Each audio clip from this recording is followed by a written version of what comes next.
I have with me today Dr. Travis Tokar, who is professor of supply chain management at Texas Christian University, also known as TCU. And he is an expert on research in supply chain management that deals with human behavior and also demand planning and other things. Thanks for joining me today, Travis. Absolutely. Glad to be here. So, Travis, I know you've done a lot of work on returns, and I know you've returned a few things in your life, too. In simple terms, what makes a return policy feel harsh to a shopper, even when it looks like it's standard to a retailer? Yeah, so there's a number of papers that have been published over the last several years that start to address this question. And while there's still, I think, a little bit to be uncovered, I think what it's coming down to is a couple of key points. First, does the policy or elements of the policy feel like a loss? One of the things that we know from a lot of research in economics and psychology is that people hate losses. As opposed to gains. As opposed to gains, yes. Relative to gains, you losses. mean it took research to figure that out? Believe it or not. Yeah. So, actually, what's been interesting is the researchers have put some specifics on these, what we all know to be true. And so a loss has roughly double the impact of an equivalent gain. So, if you found $20 in your pocket versus you got a $20 parking ticket, that $20 parking ticket makes you roughly twice as unhappy as that finding that $20 bill in your pocket made you happy. So it's not perfectly double, but there's some ballpark figures that we can make take some actionable insight from. But in terms of how this plays out in returns, a couple of researchers have been looking at different elements of policies in isolation.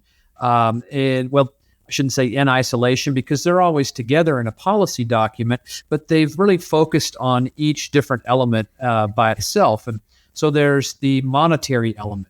Do you get a full refund or is there a fee taken out when you get your return? The exchange element. Do you get cash back or, is it the same form of payment that you get you get your return in, or is it a store credit return only? There's time. How much time do you have to make the return? The scope. Are all products eligible for return, or do they limit it to full price purchases only? No sales, no clearance items. And then the final one is effort. This is going to include things like a requirement that you have the original packaging, the original tags, the box being opened. You can only make the return certain locations. You have to have it pre-authorized. You have to have a driver's license to be scanned. There's a whole list of things that kind of fall under effort. Now, I know that's kind of long-winded. So to get to your question, Matt, one of the things that makes a policy feel harsh is when any of those elements are structured so that it's a direct loss to the consumer or perceived as a loss. So the monetary one for sure is huge, at least in past research showing that, if you take a fee out of someone's return, it's going to have a major impact on how they feel about the situation. Exchange falls under that as well. If I give you store credit back instead of money, I'm giving you something that's generally less valuable. And so it's seen as a loss, whereas the others aren't quite so much or aren't at all viewed in that same kind of lens. So loss is one piece. The other piece, Matt, in terms of what makes a policy feel harsh is comes down to fairness perceptions. So if a policy feels like it's structured arbitrarily or is harsh towards the consumer with no real justification for it, that's not going to go over very well. But if the policy is structured so that consumers can see, oh, okay, I understand why maybe things are being restricted in this way, or why this is being imposed upon me, as long as it's justified somehow, people tend to be a lot more accepting. So loss and fairness, at least in what we're seeing so far in the literature and my own research, that tends to account for why some policies are seen as harsh. I see. And, if you're a shopper and you read about a returns policy, you may think, oh, this is fair, or this is harsh, or I like it or I don't like it. But is it perceived differently when they're actually making the return versus reading about it? That's what I'm very interested in right now. And so been looking at some scenarios exploring that very question, because a lot of the research that's been done so far has people evaluating policy statements on paper. Not as many studies have actually put people in a return scenario and explored how the various elements impact their feelings and their behavior. And I think that's important because it seems to me, just my own experience and also just looking at a lot of past research, you're going to find some major differences when people are evaluating things just on a piece of paper versus when they're applied to them. So yeah, I have a lot of interest in that question, actually. And I know you've also looked at first person versus third person. What changed when people pictured themselves in the denial moment? What's the effect there? Yeah, so the studies that I've been doing on this so far are still preliminary. We've just got some pilot studies collected, and so we don't have enough data to say anything with certainty. But initial evidence is suggesting that, yeah, in many cases there are some pretty important differences.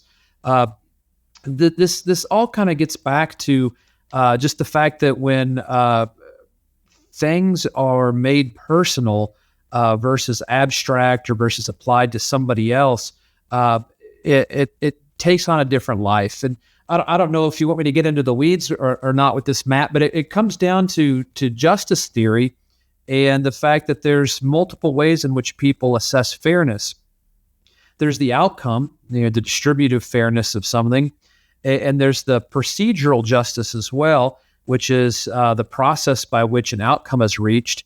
And then there's interactional justice, which is has a lot to do with does somebody feel treated fairly and respected and informed during a process. So when somebody's evaluating something on paper, you're doing so in a very clinical state. It's just cut and dry, and it's really all about the procedural fairness. You look at this policy on paper, and okay, do the terms seem generally speaking fair? But when it's applied to somebody else, so it's making it a little more tangible, right? Someone is subject to this, or especially to you yourself. It moves from just a situation where you're evaluating the procedural fairness or the procedural justice of this policy, and then looking also at the distributive element. What is the outcome? It now matters a lot more because it's me. And then also the interaction as well, where you're going to be much more sensitive to where you treated fairly, where you given clear information about how all this was going to play out. And so it's a much richer scenario when it's applied to individuals, and therefore there's a lot more opportunity for people to be hacked off, for lack of a better term, when maybe the outcome isn't exactly what they'd want, or they didn't feel they were treated with respect or dignity, or weren't informed. So as soon as it moves from paper to personal, it becomes a much more challenging situation in a lot of ways. And I think that's important to study. The papers is one thing, but in practice, it's people talking to people at a return counter. This isn't just hey, read our policy on our website. It's what matters, at least in my assessment, is how people respond in reality. And so I'm really interested in digging into that question. So a retailer can't just write a policy and then have people read it and evaluate it, because if they do that, they might think it's going to be perceived more positively than it actually will when it's implemented. Exactly right, Matt. What we're seeing so far is that people do tend to perceive just things on paper more positively than when they're put into practice. So it is a risk. If you're looking for consumer feedback and you're just looking at a sheet of paper with a policy on it, it's probably not going to get you the insight you're looking for. So let's talk about returns occurring. And let's say the return is denied. Like, I know I've had this happen. I bought an air compressor, and I took too long to take it out of the box and, implement it, put it together, and so I took it out of the box, and I'm thinking, this isn't what I want. And so I tried to return it, and I couldn't. I was denied. Now, I went ahead and used it, and it's in my garage. But are there any measures or signals that kind of predict whether a denial will damage loyalty or word of mouth? Well, certainly trying to assess the fairness, the perceived fairness of policies in advance will help retailers understand or predict how well these things will be received. But to some degree, that's part of what I'm hoping to get into is some future studies, understanding when you write something on paper and people view it and say, okay, no, this seems fair. But then all of a sudden they come, wanting to make a return, and they're told, yeah, it's been too long, or you don't have the packaging, whatever the reason. Okay, what are the nuances of the thinking and emotion and behavior that consumers are going to experience in that situation? And what can we do to provide some understanding of how that's likely to play out? Where does framing fail? And explain what framing is. And policy design needs to change instead about returns. Yeah. So one approach to potentially making policies stricter without angering customers that I was interested in exploring were framing effects. And framing effects refer to the fact that you can describe a choice or a decision or a product in negative terms or positive terms, or as a gain or as a loss. It's the same thing, but it's just described slightly different. So one classic example is ground beef. We all know you go to the grocery store and it's the lean content that is expressed on the package. So 85%, 90%, 92%. It's describing the lean content of the ground beef. You could just as easily describe that in terms of the fat content, 15%, 10%, 8%. But what people have found is that when you describe something in terms of lean versus fat, or I should say the ground beef is described in terms of lean versus fat. Some people describe me in terms of fat. Yeah, I need to get out and do a little more cardio activity here. I'm going to be described in the same way shortly, but all to say, you can easily describe something in positive versus negative terms, and it's exactly the same thing. Maybe a more concrete example is medical procedures. You can describe, the let's say, a surgical intervention in terms of the probability of survival versus the mortality rate of the procedure. How you present that to a patient is going to likely have a very strong impact on whether they choose to go through with that or not. Typically, things described in positive terms are going to be more accepted than things that are described in negative terms. So, how does this apply to return policies? Well, this was just an interesting little project that I threw together a while back, but I was curious because past research had shown that the monetary element was by far the most impactful. If you charge somebody, for example, a 15% return fee, they're going to hate it. It elicits a lot of negative emotion and behavior. Well, what if we described it as an 85% refund? Same thing, but it's just kind of spinning the terms a little bit. And this has been shown to be very effective in a lot of other contexts. However, in returns, the results that we got showed, it does nothing. It really has no impact. And as I dug into the literature, that wasn't entirely shocking. There's some evidence that shows when something is just so impactful to a person, it really just has such a profound impact on your emotions.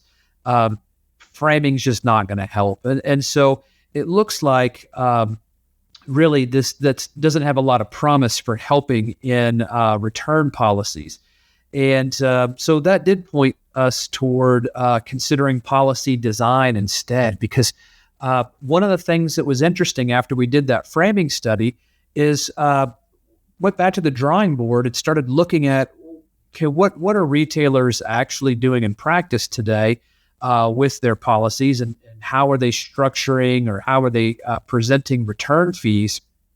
And lo and behold, what we discovered is, contrary to a lot of past research studies, retailers really aren't just blanket imposing return fees. It's just unheard of to say basically, hey, there's a 15% return fee for anything you bring back. It just doesn't work that way in practice. What we discovered was that return fees, if they exist, are limited to certain types of products or certain situations. And so, for example, maybe there's a 15% return fee for let's say laptops or mobile phones, because these are going to have to be inspected and repackaged and wiped clean of any personal information that was put on there. And that takes time and energy. So when that's put into the return policy, an explanation for these return fees, we thought, well, this is interesting. I wonder if, this is going to actually maybe make them more palatable. And it started looking across a lot of other things as well. That exchange element that has been shown to be so impactful as well, whether you get your cash back or store credit. There's not a single return policy that we could spot where retailers were simply saying, you only get store credit for returns. That's what had been tested in some past research studies, but that's really not how things play out. Store credit returns are given when a shopper doesn't have their receipt and transaction record can't be found in the store system, in which case the manager then can make a call. Hey, maybe we'll take it back, but you're going to get store credit, not cash back or anything.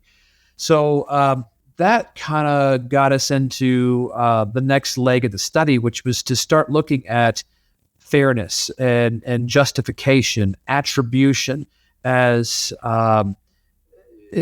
levers, or I guess I should say as tools that retailers could use to make some of those strict terms more acceptable. It's what a lot of them are already doing, but I think there's some other opportunity, and that's what we're exploring next. So what do we know about the cost structure difference for mail-in versus store returns by product type? Yeah, I'm not an insider, of course, and so I'm just giving it my best guess, so to speak. But I've been reading a lot of articles on this, and I actually had an opportunity to talk to a former executive for a major retailer who was overseeing their reverse logistics. Just last week, actually, I had a chance to hear some comments and get some feedback and some really great insight. My understanding is that mail-in is going to be obviously expensive in terms of the shipping, but that in some cases, it's good to have those returns centralized. It depends upon, what's the salvage value, is what types of processing would have to be done in order to make this item resellable, if at all. Is it perishable? Things like this. These types of questions will help determine whether it's most efficient and effective to process this centrally somewhere, or if it should instead be managed at a store. So if you can quickly put this back on a shelf and sell it, there's no problems. Or if it's perishable, there's a short time window in which you could resell, you probably want it going back to a store. Store returns actually have a lot of other knock-on benefits as well. If you get somebody in the store to make a return, there's a chance, probably a pretty good one, they may buy something while they're there. Or they may speak with the store associate who's going to say, oh, hey, you're returning this for XYZ reason, but let me show you, maybe that issue can be overcome, and then the customer keeps the product after all. So a lot of benefits to sending stuff in stores, but stores often aren't capable of repackaging something, or don't have space to process all these returns. And so it comes down to the individual stores and or products even to really get a sense of which channel is best for the return. And let's suppose you're a retailer, and I imagine this varies a lot by retailer too. But suppose you are a retailer and you want to steer customers towards the lower cost path. What's a way to do that? Well, you can certainly try to steer them in that direction by either making that low cost channel the one in which the refund is processed the quickest. Now, of course, you would have to make sure that aligns with reality. And so you couldn't just, drag your feet on a refund on a non-preferred channel unless there was kind of some reason for it. But trying to incentivize people, or nudge is kind of a term you hear often used, nudging people toward the more desirable things by, making sure that they'll get their refund fastest through that channel. Or you can present some information. So if you do want people, let's say, to come to the store or drop the product off physically somewhere, provide them some location information when you are processing that return. Like, hey, there's a facility just 5 minutes away from you. You can offer discounts as well if you come in to make your return, as opposed to mailing it in, or whatever the non-preferred channel is. You can offer a rebate of some kind, or store credit, or a gift card or something. I mean, all that costs money, but maybe it saves in the long run versus the non-preferred refund channel, or return channel, excuse me. Do you have any opinions about how companies should track margin impact of returns? So this isn't going to be my specialty area, but I do have some opinions, just broadly speaking, on maybe some metrics. And I think it's important for retailers to track more than just return rates, or maybe even just the costs associated with the return. Certainly there's some salvage value that you can get out of that should be subtracted from that picture. But the impact on the consumer in terms of brand perception, repurchase intention, loyalty, word of mouth, all these things tie to their return experience. Or I should say that there's a lot of evidence that's showing the return experience can have a really strong impact on all of those things. In fact, there was an article that was published recently in a marketing journal, and I was actually got a Wall Street Journal write-up as well, that was talking about the concept of returnless returns. So you may have experienced this, Matt, at some point already. But if you make a return on a product, there's instances now where retailers are saying, you know what, just keep it. Yeah, I've had that happen. I'm sorry, what was that? I've had that happen, yes. Yeah. And so it's strange because, they're giving you this product for free. They're losing the value of that product, plus the shipping that was paid to get it to you, assuming that the retailer covered that. So why are they doing this?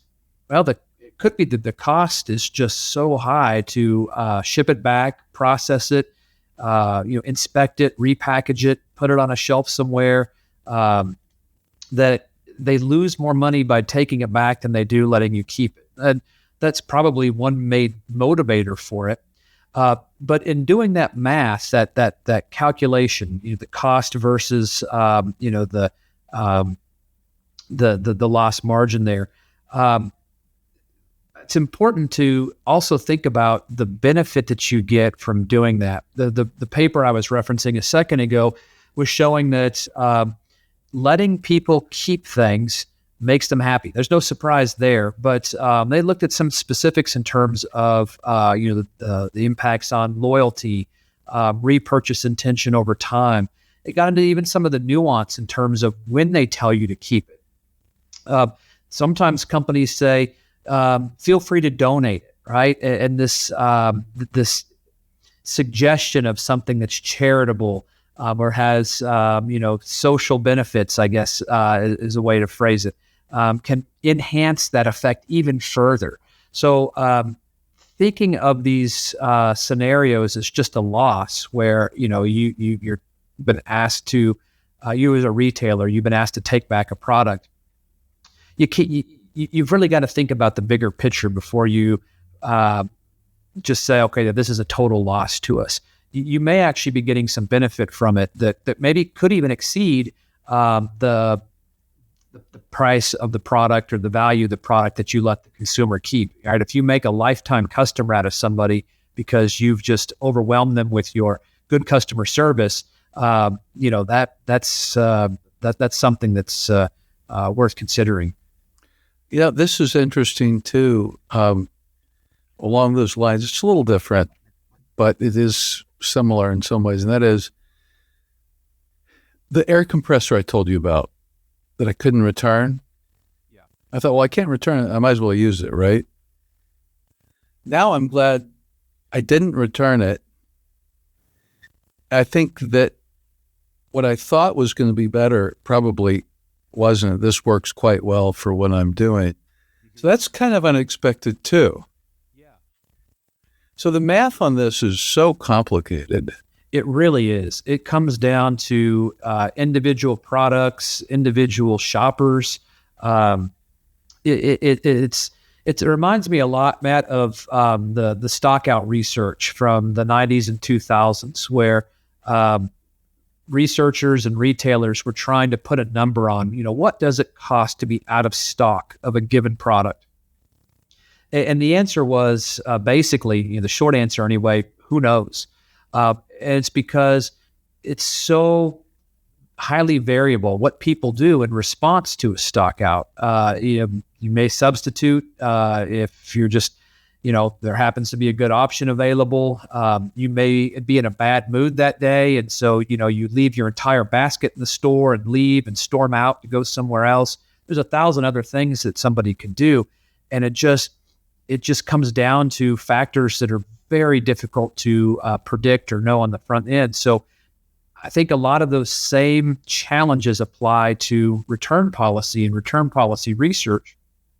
What is a good policy? What's the best way to structure something? How do we make policies so that people, do the things we prefer them to do? I think there are some things that you can do to help with some of that, but a lot of it is just going to come down to the individual and how they're feeling that day, what circumstances they're operating under. And that's very hard to predict. So, Travis, what if you're trying to return something and the policy says, and maybe as a shopper, I I'm returning something. I know policy doesn't allow me to return this now. It's past the date or whatever the reason is. I can't do it. What if the employee makes an exception? And I know it doesn't fit their policy, but for me, they're making the exception. How does that affect loyalty and is it very costly to do that? Yeah. So some of the existing research shows that situations like that can have a real boost in terms of consumer perception of the store, brand loyalty, all those types of things, right?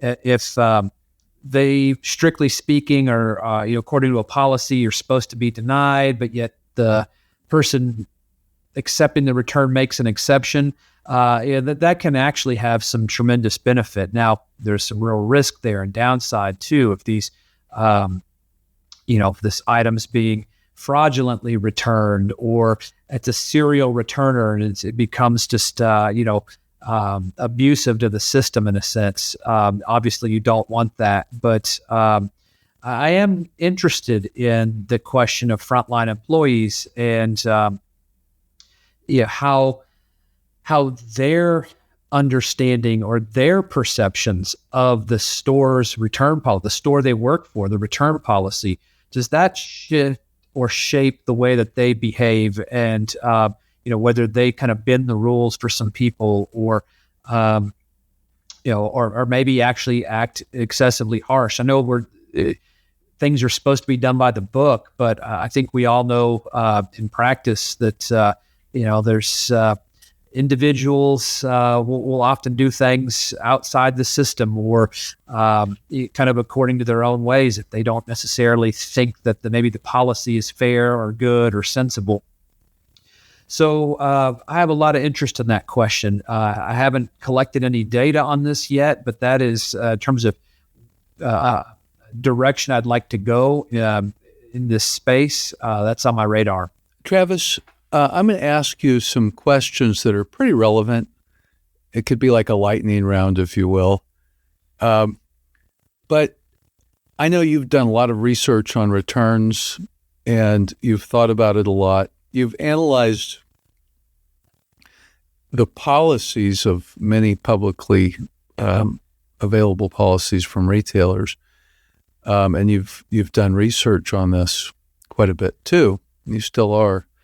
So I want to ask you a few questions. Again, this is your opinion based on everything you know.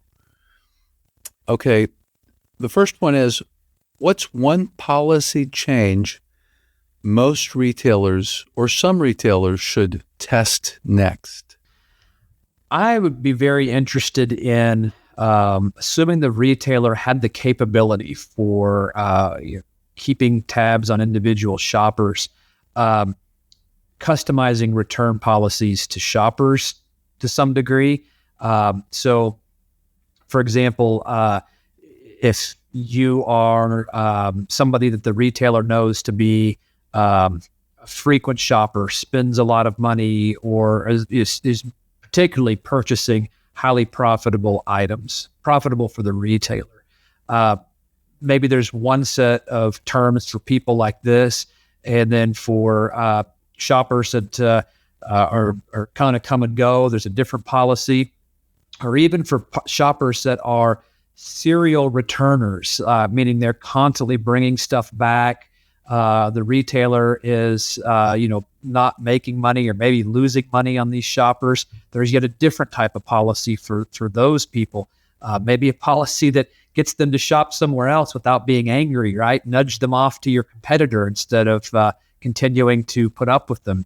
I'd be a little silly there, but I do think that the idea of using the information technologies that are available today, maybe there's a way to actually structure some policy that's unique to certain types of shoppers.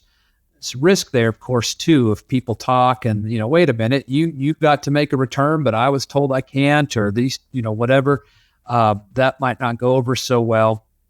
So there's obviously risk and some things that have to be considered or worked around, but I just think that there's opportunity to, maybe there's one policy for everybody, but the system allows the retailer to lighten it up on the spot for certain people and tighten it up for others. So that'd be something I'd be interested in.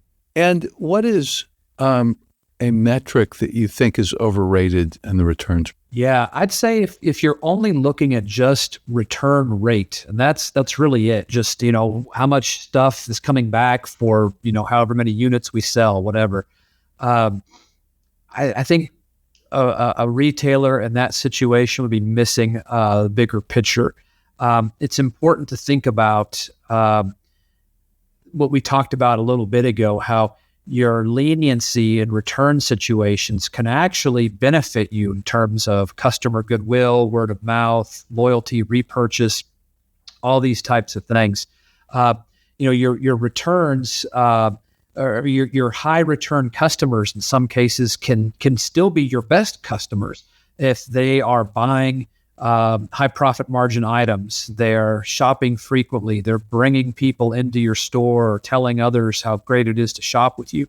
So if you're only looking at the rate of return on a product or for a customer, you might be missing a bigger picture and making decisions that suboptimize. What's a common myth about returns that you wish would? Well, maybe selfishly, as a shopper, I'm thinking about this, the push that I'm seeing to try to make returns harder and harder. Easy returns aren't always necessarily a bad thing, as we were just kind of talking about. They have a lot of benefits as well. So as retailers clamp down on their policies, they may be missing out on some other benefits. And so, this notion that easy returns, bad for profits, it's a little more complex than that. So certainly there's risk with easy returns, not trying to deny that at all, but it's a deeper story that needs to be investigated. Well, Travis, thank you so much for taking time to visit with us about returns. Omnichannel supply chain management and retailing have made returns a big issue and a complicated one at that. So thanks for sharing your expertise with us. Absolutely. Anytime.